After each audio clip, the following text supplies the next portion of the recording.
Baik, bismillahirrahmanirrahim. Assalamualaikum warahmatullahi wabarakatuh. Waalaikumsalam warahmatullahi wabarakatuh. Alhamdulillahi rabbil alamin.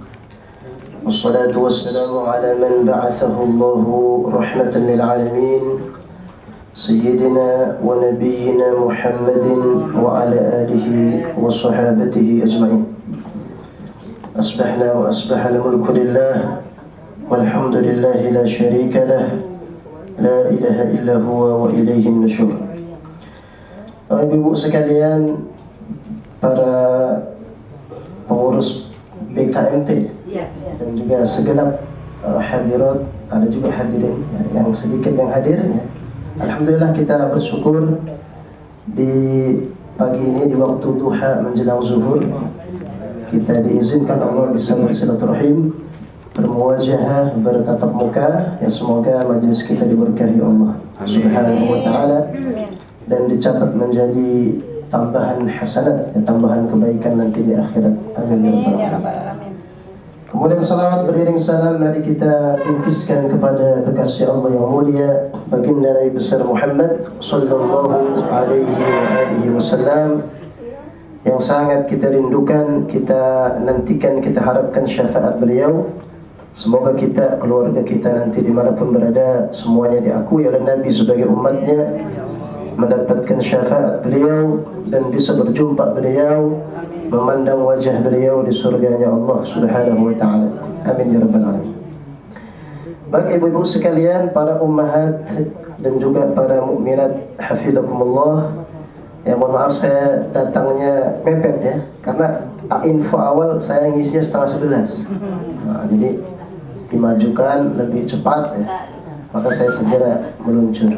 Tadinya saya mau datang 10:30 aja. Ya, saya kira memang itu jamnya, ternyata dari pagi mulai. Baik, ala kulli hal ya, insyaallah tidak ada yang terlambat ya, dan mohon maaf jika kehadiran saya ya terlambat. Ibu-ibu sekalian yang dimuliakan Allah Subhanahu wa taala, jadi tausiah kita pagi ini ya adalah bagaimana ya atau mengenal orang-orang yang terbaik. Ya. Terbaik menurut Allah, ya. Terbaik menurut baginda Rasulullah sallallahu alaihi wasallam. Nah, ada beberapa golongan ya. Nanti kita lihat sedapatnya aja, dapat berapa kita di pertemuan kali ini. Ya. Jadi orang yang terbaik menurut Allah, ibu-ibu sekalian, atau golongan pertama yang disebut sebagai orang atau hamba atau makhluk terbaik, itu adalah mereka-mereka yang amanu wa amilus sholihat. Ya, dan ayatnya udah jelas ada di surat Al-Bayyinah. Innal ladzina amanu wa amilus sholihat ulaika hum khairul bariyah. Bukan syarrul. Kalau syarrul yang kafaru, yang kafir. Nah, kalau yang amanu wa amilus sholihat ulaika hum khairul bariyah. Ini Al-Bayyinah ini surat agak beribet. Kalau saya tes ibu-ibu, itu apa ini? Coba aja nih satu-satu. Ya, Al-Bayyinah ini jarang dibaca sama imam juga. Imamnya takut salah dia. Udah alam taruh aja deh. Gitu. Ya. Jadi ya, kata Allah, innal ladzina amanu, sesungguhnya mereka yang senantiasa teguh ya, tegar keimanannya, tetap kokoh keimanannya, wa amilus sholihat, dan senantiasa mengisi hari-harinya ya, mengisi sisa hidupnya dengan amal sholihat, dengan amal sholihat, dengan amal kebajikan. Maka kata Allah, ulaika hum khairul bariyah, maka orang model begitu kata Allah, itulah khairul bariyah, sebaik-baik makhluk ya. Jadi sebaik-baik makhluk di alam semesta ini yang amanu wa amilus sholih. Malah kata Abu Hurairah, sahabat Nabi, salah satu sahabat Nabi paling banyak hadisnya, kata Abu Hurairah, bahkan orang-orang yang beriman dan beramal soleh itu lebih afdal dari malaikat. Kenapa? Karena Allah mengatakan khairul bariyah. Jadi Allah di ayat itu enggak mengatakan ulaika hum khairun nas, enggak. mereka itulah sebaik-baik manusia, enggak. Mereka itulah sebaik-baik makhluk. Jadi makhluk lain kalah juga, termasuk malaikat. Itu menurut pendapat ya sahabat Abu Hurairah radhiyallahu anhu dan diikuti sejumlah ulama. Kenapa ibu-ibu sekalian? Ya. Karena kalau ada orang beriman hamba Allah itu mampu ya melakukan amal soleh, ya. Misalnya sholat tepat waktu, ya. Kalau yang laki-laki hadir berjamaah, itu dia bisa begitu. Itu setelah berjuang mengalahkan hawa nafsunya. Subuh berjamaah, subuhnya jam 4 lagi sekarang. Coba. Jam 4 lewat 9 udah azan. Coba. Ya. Itu kalau orang bisa hadir di waktu pagi itu, dia baik makhluk dia. Kenapa? Yang lain pada mau masih begitu ya. Yang lain masih gitu-gitu ya, masih hawa-hawa aja, mau pada orang itu. Ini ada orang di Kalisari misalnya, berjumlah 25.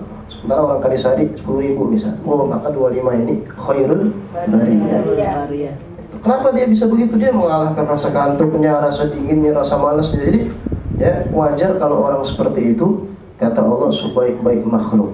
Jadi amal soleh apa saja itu pasti ya bisa dilakukan oleh seorang hamba setelah dia berjuang melawan hawa nafsu dan keinginan negatif.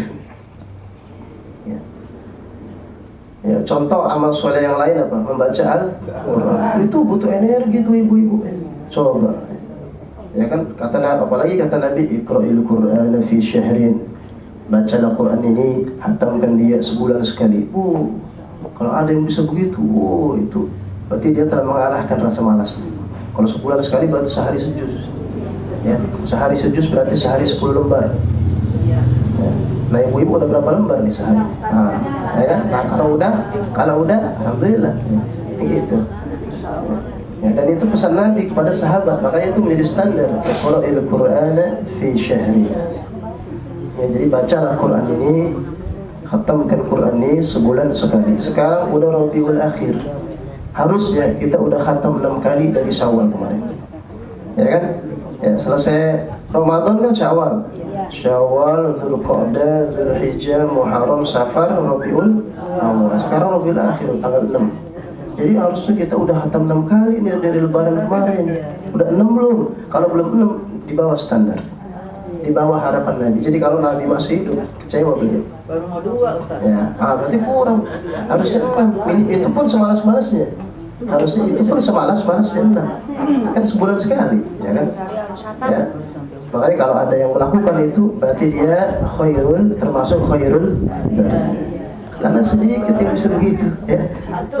Di antara emak-emak ibu-ibu sekali sehari berapa yang begitu? Nah, apalagi bapak-bapak aja makin susah lagi.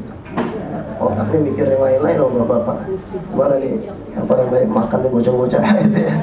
Makin pusing lagi dia. Padahal kalau kerjain itu dulu nanti dibantu sama Allah Subhanahu wa ta'ala. Makanya kata Nabi ya dari Ibnu Mas'ud, man ja'ala hammahu hamman wahidan humumal akhirah, kata Nabi, siapa yang menjadikan keinginannya hanya akhirat saja, pokoknya selama hidup keinginannya cuma satu, nomor satu akhirat, ya, kafahullahu hamman dunyahu, maka Allah bereskan urusan dunia.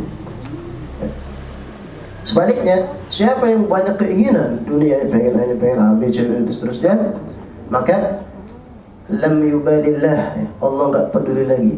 Fi ayyi awdiyatiha halak, di lembah mana dia akan hancur. Kata Allah gitu.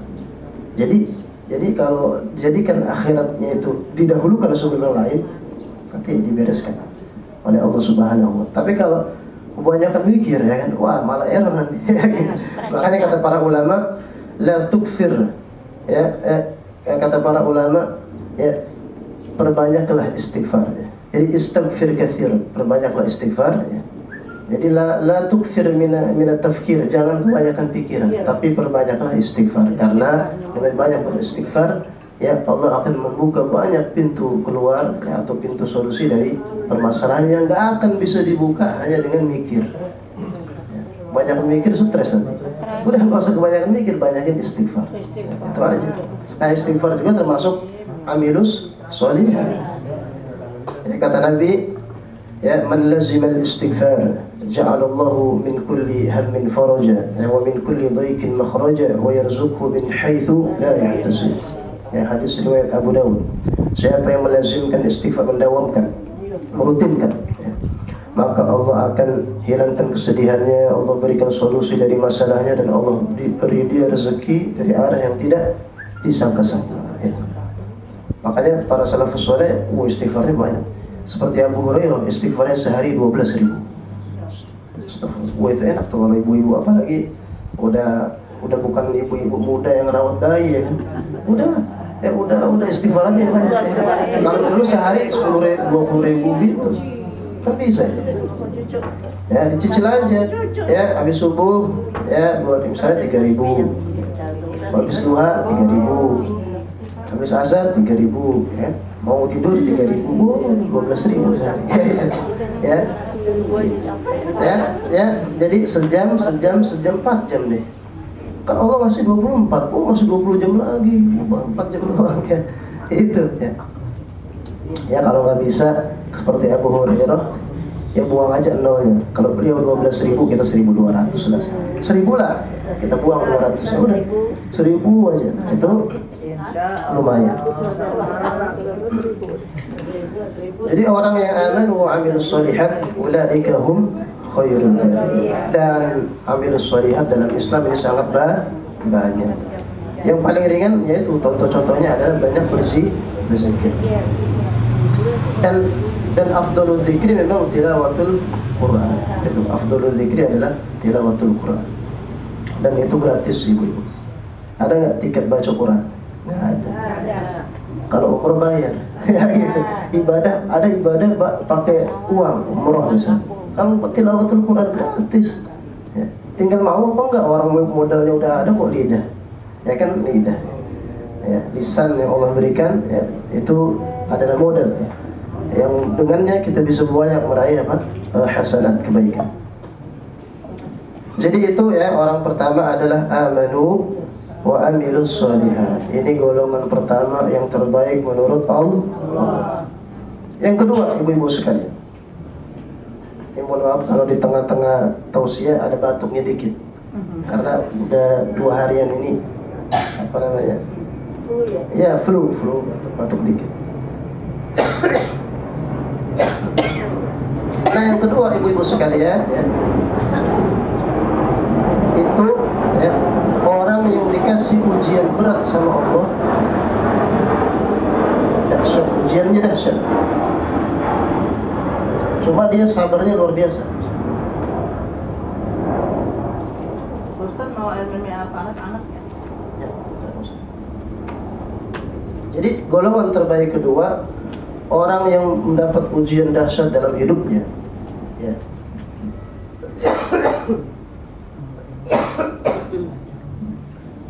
Tapi dia menghadapinya dengan sabar, enggak ada keluh kesah sama sekali. Nah, contohnya di dalam Quran Nabi Ayub. Nabi Ayub itu sabarnya luar biasa. Sakitnya enggak kayak saya gini, paling seminggu, 4 hari, sebulan kalau kita. Nah, Nabi Ayub itu sakitnya 18 tahun.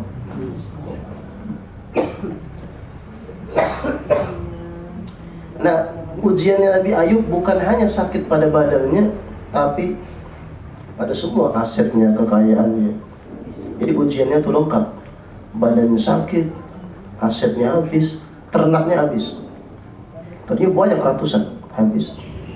Jadi peternakan, perkebunan, pokoknya semua hartanya. Jadi ujiannya menimpa diri dan hartanya.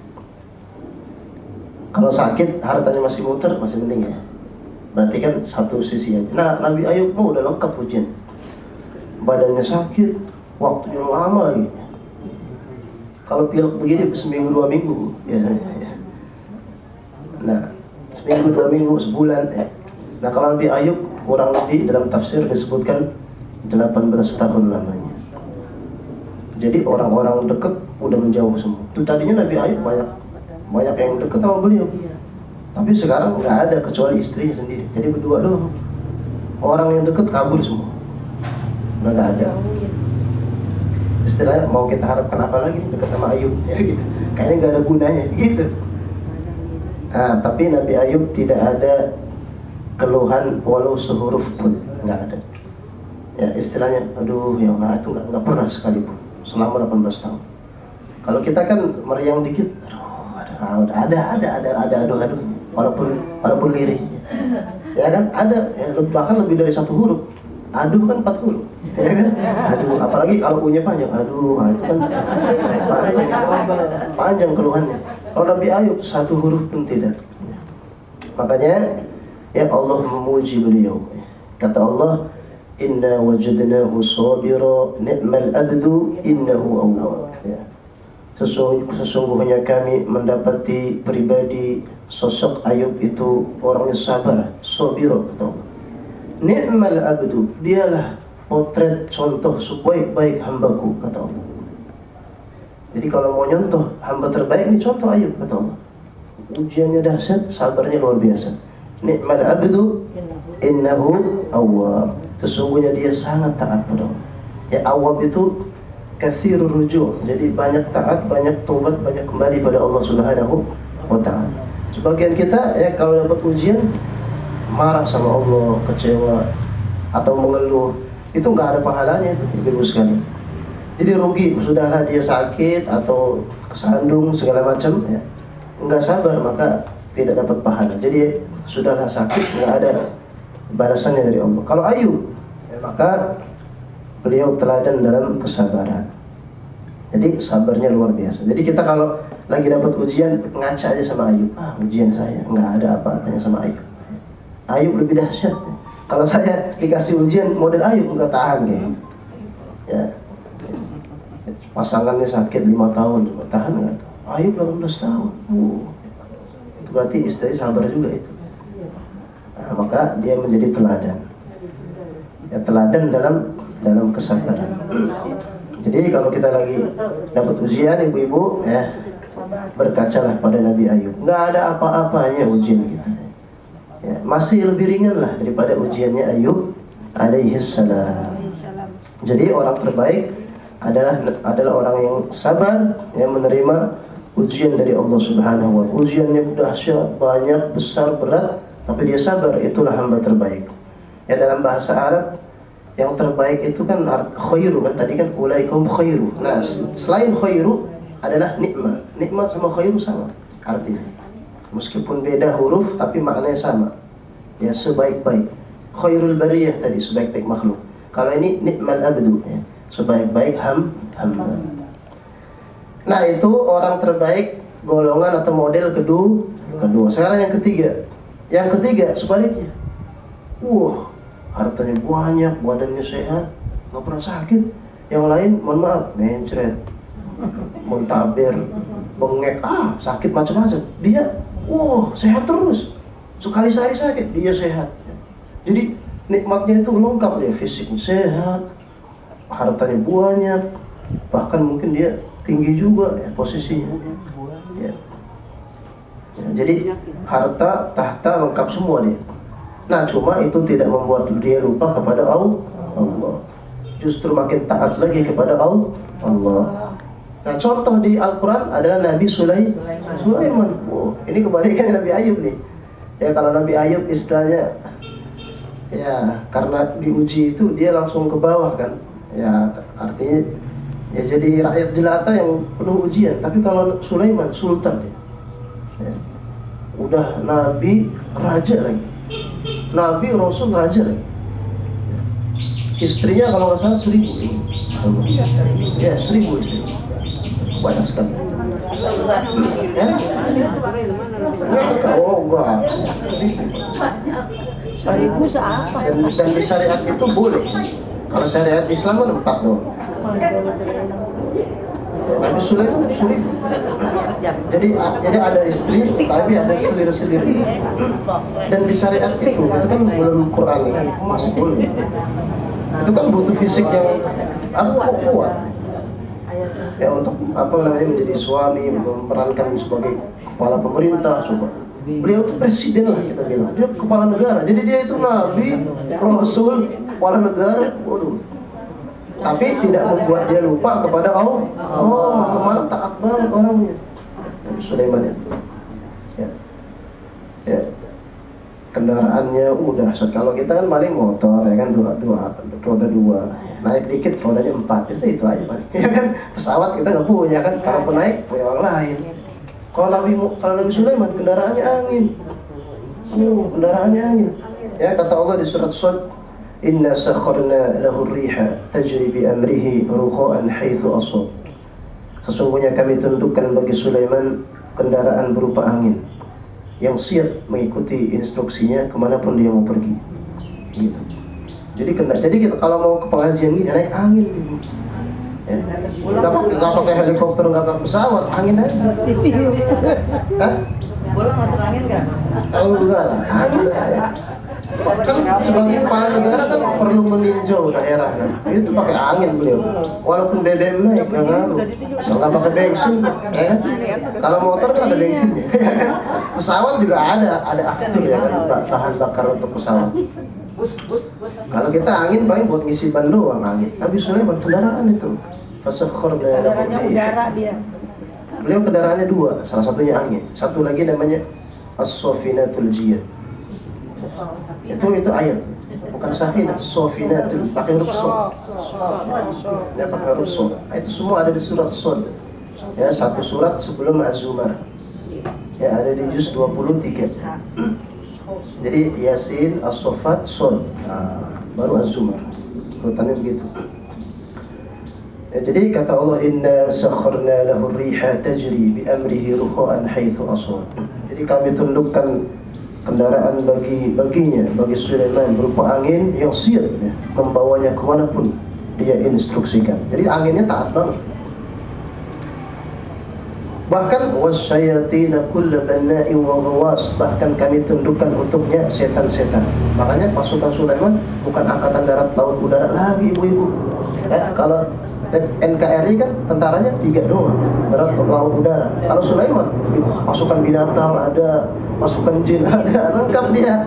Ya, jadi enggak, kerajaan paling dahsyat kerajaan Sulaiman, enggak akan ada lagi sampai hari kiamat. Udah, itu paling pertama dan terakhir. Dan beliau memang tadinya kan putra mahkota. Ya. Ayahnya kan raja juga, Nabi Daud. Kalau Nabi Daud, Allah melunakkan besi untuknya. Jadi kalau Nabi Daud mau bikin apa dari besi, pakai tangan doang, nggak usah dipantek pakai api gitu. Pakai tangan doang, kayak bikin kayak lempung aja. Jadi besi di tangan ayahnya Sulaiman, Nabi Daud kayak tanah liat, bisa dibentuk terserah dia. Nah kalau Nabi Sulaiman dikasih yang lain lagi. Ya. Jadi kendaraan angin, kemudian as-safinatul jiyad. As-safinatul jiyad itu kendaraan yang kalau digas nggak pakai loading, langsung. Kalau kita kan 0, 10, 20 ya kan lama kan, supaya nyampe 100 km kan ada berapa menit, berapa detik. Terus kalau ngerem dia nggak pakai lama juga, langsung. Jadi bergerak laju dan remnya seketika itu, nggak pakai apa namanya loading lagi, langsung aja. Ya. Itu as-safinatul jiyad. As-safinatul jiyad itu kuda atau sejenisnya, tapi yang terbaik. Nah satu lagi angin. Ya, kemudian tentaranya adalah jin-jin atau setan. Kulla banna'i wa ghawas, yang siap membangun istana-istana megah dan siap menyelam ke lautan. Ambil mutiara, ambil ini, gitu bisa. Makanya megah sekali kerajaan Sulaiman itu. Dahsyat. Dahsyat sekali. Kenapa? Karena yang mudah sekali untuk ngambil mutiara di dasar laut, ya, sumber daya di laut bisa. Itu nyuruh jin-jin itu. Intinya di antara kita yang hadir nggak ada yang sedahsyat Sulaiman. Ada nggak kenikmatan kita kayak Sulaiman? Nggak ada. Ya. Beliau bisa itu kemampuan harta dan kendaraan. Belum secara kemampuan bahasa, dia mengerti bahasa binatang. Ya, kata Sulaiman, wa ulimna mantiqut thair, dan aku telah diajari Allah bahasa burung. Termasuk sebetulnya semua hewan. Jadi kalau Nabi Sulaiman keragunan, tahu itu buaya lagi bisik-bisik apa, tahu. Ya, itu monyet lagi ngomong apa, tahu. Kalau kita kan bingung. Kalau kita dikasih ilmu itu nggak bisa tidur. Pas mau tidur ada nyamuk 2 mau nyerang. Serang ya, kamu duluan kamu. Malah pusing kita. Kalau ngerti bahasa binatang. Untung kita nggak ngerti. Ya, jadi itu cocoknya memang buat Nabi Sulaiman. Nabi Sulaiman semut berbisik-bisik tahu ya. Makanya ada surat namanya An-Naml. wa husira li Sulaimana junuduhu minal jinni wal insi wat tayr fahum yuzaun. Dan kami berikan untuk Sulaiman pasukan yang berbaris rapi dari kalangan jin, burung dan yang lain. Jadi Sulaiman pokoknya kerajaannya paling dahsyat. Nah, apakah itu membuat lupa kepada Allah? Enggak. Bahkan kata Allah, ya wa wahabna li Dawud Sulaiman ni'mal abdu innahu awwab. Jadi pujiannya Allah untuk Sulaiman sama dengan pujian Allah untuk Ayub. Ya. Jadi wa wahabna li Dawud Sulaiman, dan kami anugerahkan untuk Dawud seorang putra mahkota, putra laki-laki bernama Sulaiman. Ni'mal abdu, dialah contoh model sebaik-baik hambaku, kata Allah. Innahu awwab, sesungguhnya dia sangat taat. Nah, jadi setara nih antara yang dapat ujian berat terus sabar dan diberi nikmat terus bersyukur, setara. Gitu. Kalau disuruh pilih mana Ibu? ya, pilih mana Ibu? Pilih mana Ibu? Sama, semuanya. Kalau kita ada di posisi, kan hidup emang dua itu aja hidup nggak ada ketiganya. Hidup itu cuma sabar sama syukur. Kalau nggak nikmat uji, udah nggak ada yang ketiga, nggak ada, cuma dua hidup. Sekarang hari apa nih? Selasa. Senin, Selasa, Rabu tersenyum. Kamis bisa nangis kita nggak tahu. Tahu ada apa nangis bisa. Jadi hidup itu antara diputer-puter aja sama Allah. Jadi makanya di dalam hidup ini nggak ada kesedihan yang selama-lamanya, yang abadi. Tidak ada kebahagiaan yang seterusnya. Semua sementara semua. Ya, dalam hidup ini ya sedihnya sementara doang, ya, bahagianya sementara doang. Makanya kalau lagi sedih biasa aja. Kalau lagi bahagia jangan berlebihan. Karena bisa jadi ente ketawa ketiwi sekarang, 2 hari lagi nangis, bisa jadi ya gitu. Kalau sekarang kamu sedih, ya biasa aja, karena ada hari nanti kamu akan tersenyum lagi gitu. Jadi di dunia hanya diputar-putar aja. Yang nggak ada putarannya itu hanya di akhirat. Nah, kalau di akhirat tuh nangis selama-lamanya atau ya bahagia selama-lamanya, itu kalau di akhirat. Ya, yaitu surga atau neraka. Nah, jadi ibu-ibu, kalau kita lagi dapat nikmat, ya berkacalah sama Sulaiman. Jangan sampai nikmat kita yang nggak ada apa-apanya udah bikin kita lupa sama Allah. Sulaiman aja yang sedahsyat itu nggak lupa sama Allah, malah makin taat. Nah, kita yang masih bawahnya levelnya, ya harusnya ya jangan lupa sama Allah. Kadang-kadang orang waktu dulu masih dorong gerobak, taatnya luar biasa. Ya kan, kendaraannya udah berubah, nah udah kurang taat. Waktu zaman susah rajin banget ke masjid. Begitu udah agak lapang dikit, udah jarang. Nah, banyak manusia itu yang lupa dengan ya, yang menganugerahkan nikmat, yaitu Allah Subhanahu wa ta'ala. Makanya ayatnya innal insana li rabbih lakanud. Salah satu sifat manusia al-kanud. Jadi sesungguhnya manusia itu di surat Al-Adiyat, li rabbih, terhadap nikmat Tuhannya lakanud, benar-benar ingkar. Itu Allah sendiri yang menyatakan. Nah, jadi model ketiga, golongan ketiga yang terbaik, yang dapat nikmat luar biasa dan tetap taat pada Allah Subhanahu wa ta'ala. Kemudian berikutnya yang keempat, ibu-ibu sekalian, sekarang orang terbaik ya menurut Rasulullah sallallahu alaihi wasallam. Kalau tadi kan menurut Allah semua tuh ayat-ayat Quran. Sekarang hadis-hadis Nabi. Nah, kata Nabi, pertama, khairukum man ta'allama al-Quran wa 'allamahu. Nah, orang terbaik berikutnya versi Rasulullah sekarang menurut baginda Nabi adalah orang yang dalam hidupnya punya agenda belajar dan mengajarkan Quran. Itu harus ada. Dan sampai hidup kita nggak ada. Dari 7 hari betul-betul nggak ada tuh ya. Dari sebulan sama sekali nggak ada sehari pun.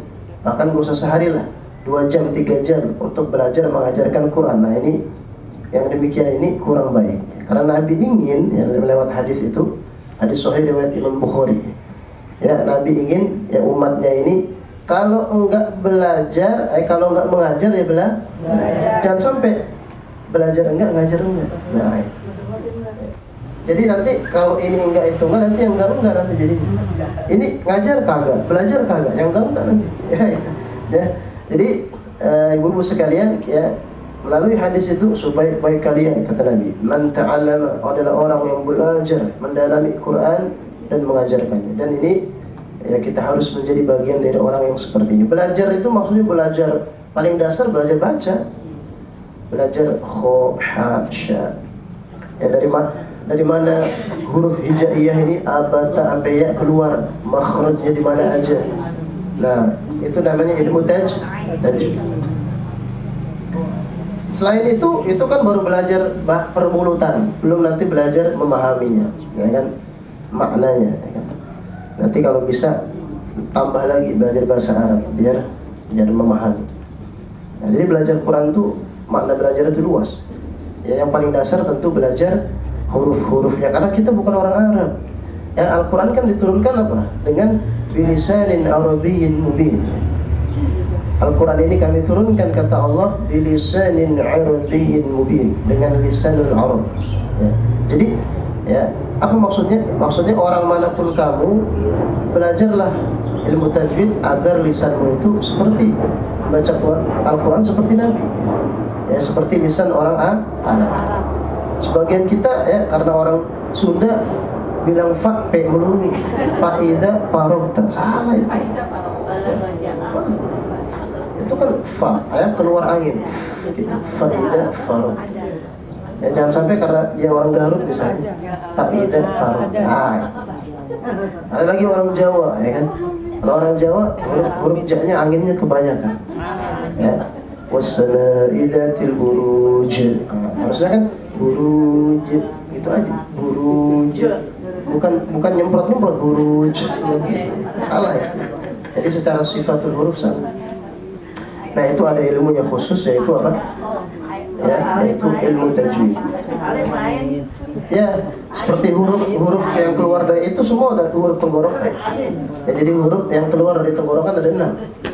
Ya, dari tenggorokan bawah 2, tenggorokan tengah 2, tenggorokan atas 2. Ya, jadi tenggorokan itu panjang. Ada tenggorokan bawah, tengah, atas. Setiap titik 2 huruf. 2 kali 3, 6. Jadi dari tenggorokan udah 6. Kalau A gimana? Itu tenggorokan bawah. A sama dengan H. Nah, jadi A sama H gampang. Nah, kalau tenggorokan tengah atasnya ada A, ada H. Naik lagi tenggorokan atas ada kho, ada ro. Kho, ro. Jadi ain ada titiknya di atas, nah itu ro. Itu tenggorokan atas. Nah, itu ada ilmunya. Nah, itu ta'allam Al-Quran itu begitu. Ya. Nah, itu harus dipelajari. Karena kalau enggak, ya, apalagi makhrajnya salah, maka berubah artinya. Jadi fatal sekali. Makanya nggak ada kata berhentinya tuh belajar Al-Quran. Nah, jadi kalau memang kita belum mampu mengajar dan memang nggak akan mampu, kalau dulunya nggak belajar, maka belajarlah. Jangan sampai belum bisa, udah tahu dia masih lepotan, bacanya nyantai aja. Harusnya dia segera ya, apa belajar di lembaga tempat belajar atau mencari guru dan seterusnya. Ya, dan sekarang kan cukup banyak ya fasilitas. Jadi nggak ada alasan lagi ibu-ibu sekalian ya, untuk tidak apa ta'allama wa 'allama Al-Quran. Ya, kalau kata gurunya kamu udah saatnya mengajar, baru diajarkan. Jadi dia menggabungkan 2 pahala itu. Ya. Pahala ta'allum wa ta'lim. Ya. Orang belajar dari kata ta'allama itu masdarnya ta'allum. Ya. Kalau mengajar 'allama yu'allimu ta'lima. Jadi ada ta'allum wa ta'lim. Nah, kalau itu dipadukan dalam kehidupan seorang hamba Allah, maka dia menjadi orang terbaik menurut Rasulullah. Jadi hidupnya itu diwarnai oleh kegiatan apa? Belajar ya, dan mengajarkan Al-Quran itu udah terbaik. Belum nanti di akhirat itu ya. Jadi mereka yang ya ahlul Quran itu surganya paling tinggi ibu sekalian. Jadi meskipun di dunianya mungkin ala kadarnya dulu tempat tinggal biasa aja, kendaraan juga ya kadang-kadang mogok juga gitu. Cuma karena dia ahlul Quran itu di surga bisa tinggi dia ya. Karena kata Nabi yuqalu li sahibil Quran ya, kata Nabi nanti akan dikatakan di akhirat ya, setelah orang udah pada masuk surga, sekarang lagi nyari tempat masing-masing di mana nih surganya, maka dikatakan pada sahibul Quran ya, pada ahli Quran, iqra wartaqi warattil kama kunta turtilu fid dunya fa inna manzilataka inda akhir ayatin taqra'uha. Jadi kata Nabi ya, dikatakan pada sahibul Quran, bacalah dan sambil naiklah. Jadi ada tangganya. Ya. Warattil, dan baca dengan tartil. Kama kunta turattilu fid dunya, seperti engkau dulu mentartilkannya di dunia. Karena sesungguhnya manzilataka, karena sesungguhnya tempat tinggalmu di surga ini sesuai dengan ayat yang bisa kamu baca. Nah, makanya semakin banyak ayat yang dihafal makin tinggi. Makanya kalau bisa ibu-ibu sambil nyicil menghafal. Jadi kalau udah bagus bacanya, dicicil menambah hafalan Quran. Kalau orang sehari seayat itu akan khatam dalam 17 tahun. Ya, jadi ibu-ibu misal umur 50 nih, 60, insya Allah kalau umurnya panjang, umur 77 hatam. 17 tahun doang. Sehari saat belum bonus Al-Fatihah udah apa, Anas udah nggak nyampe 7, paling 15 tahun. Ayat kursi udah apa, lillahi ma sampai wa'fu anna waghfir lana udah apa, Yasin apalagi Yasin 83 ayat. Wah, kayaknya sih 12 tahun doang. Udah di korting diskonnya banyak, udah 17 tahun tuh kalau nggak ada yang dihafal seayat pun. Ini kan udah kehafal banyak. Ya, belum Al-Muluk, belum Al-Baqarah hadis sampai minimal ulaika humul muflihun. Waduh, udah banyak kortingan. Itu ibu-ibu paling 11 tahun. Udah hafalin aja dah sehari seayat. Ya, belum Al-Waqiah, Ar-Rahman. Waduh, 10 tahun itu kayaknya. Ya, sudah, yang penting bergerak aja hafalin. Yang penting dihafal. Dan itu termasuk zikir terbaik. Jadi kalau kita bosan lagi ngapalin ayat ini, ganti tasbih aja deh, tasbih. Jadi diselang-seling tuh hidupnya. Tasbih nanti tahmid. Kalau udah selesai istirahat dulu, nanti ngapalin lagi gitu. Wah, itu ya indah sekali.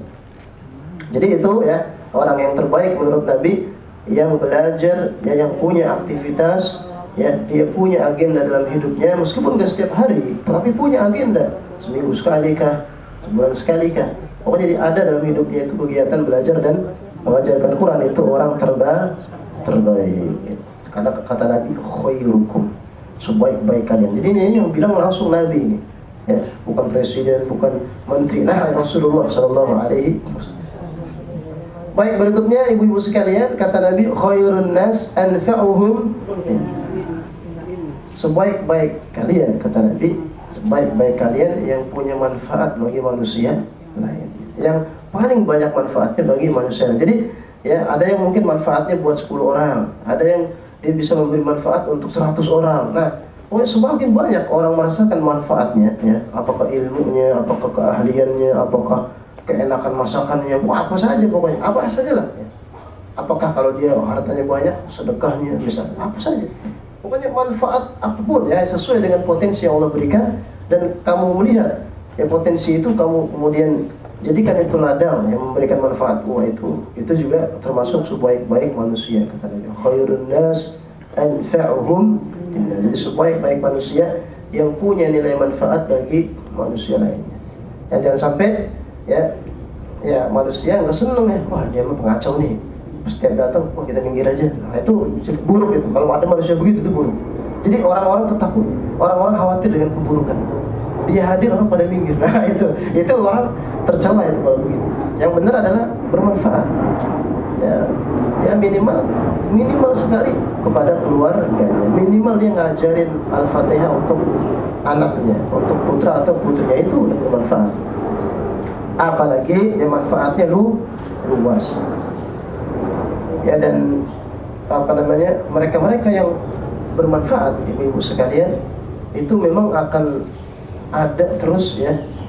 Yang namanya itu di atas muka bumi. Kata Allah di surat, ya setelah surat Yusuf ada surat Ar-Ra'd, ya. Kalau nggak salah ayat 17, kata Allah, wa amma ma yanfa'un nasa fayamkuthu fil ard. Dan apa-apa yang bermanfaat bagi manusia, dia akan eksis di bumi. Ya. Jadi segala sesuatu saat ini yang bisa bertahan di dunia, dia akan punya manfaat. Ya, kalau yang udah nggak kerasa manfaatnya, pasti gulung tikar. Itu rumus dari Allah. Jadi kalau sekarang ada merek apa nih misal, udah nggak kedenger lagi, dia berarti nggak manfaat dia. Orang udah ninggalin dia. Tapi kalau dia masih manfaat, terus diakses. Ya.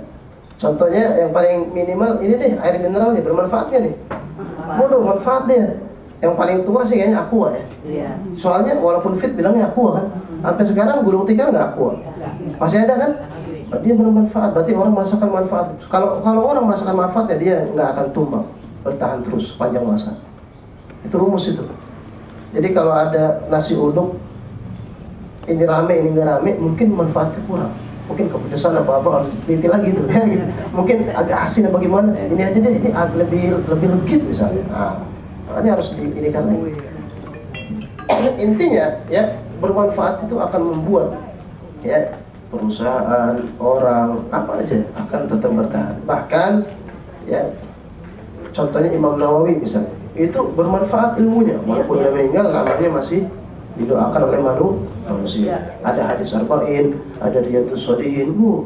Meskipun dia nggak ngasih uang, dia nggak punya harta. Imam Nawawi makannya sehari sekali, Bu. Karena Nawawi rahimahullah la yakulu ya fi yawmin wa lailah illa aklatan wahidah ba'da isya'il akhir. Jadi Imam Nawawi itu sehari makan sekali pada isya. Besok dia makan, besok pada isya lagi.